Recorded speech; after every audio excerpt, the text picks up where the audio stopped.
Hello good morning साथीहरू।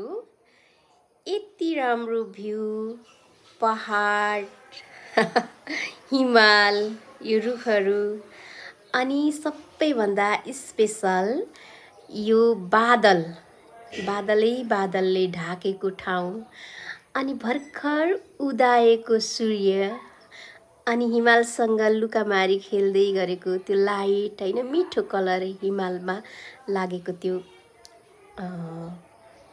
पहेँलो पहेँलो त्यसको किरण हैन छुको हेर्नु त कति राम्रो। यो कहाँ होला गेस गर्न सक्नुहुन्छ? मलाई अत्तपत्त भन्न चाहिँ मन लागेन, तर प्राय जसो मानिसहरू चाहिँ पूर्व जाँदाखेरि यो बाटो धेरै हिँड्नुहुन्छ।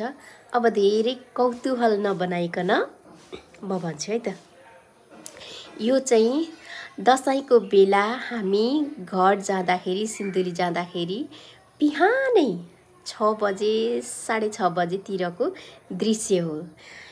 यस्तो यो बाटोमा चाहिँ धेरै हिँडे, म धेरैपल्ट हिँडे, उडदुर गरेँ, तर यो यसरी यो भ्यू मैले कहिले देख्न पाएको थिइनँ यति वर्षमा। अनि फर्स्ट टाइम यसरी यो पुरै बादलले खाली ठाउँ ढाकेको यो पाँचखाल हो। यो पाँचखाल अब हामीले नर्मली अरू बेला हेर्दाखेरि त्यहाँ चाहिँ जग्गै जग्गा हैन, फाँटहरू घरहरू देखिन्थ्यो, तर त्यो दृश्यहरू सबै गायब बनाइदिएको छ यो बादलले।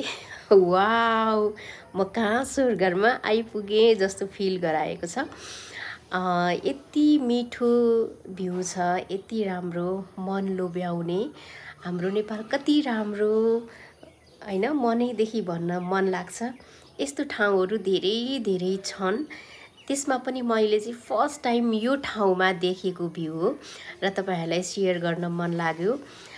Thank you so much. हेर्नुभयो, कमेन्ट गर्नु है त को पुग्नु भएको छ यो ठाउँमा। Thank you, see you, by.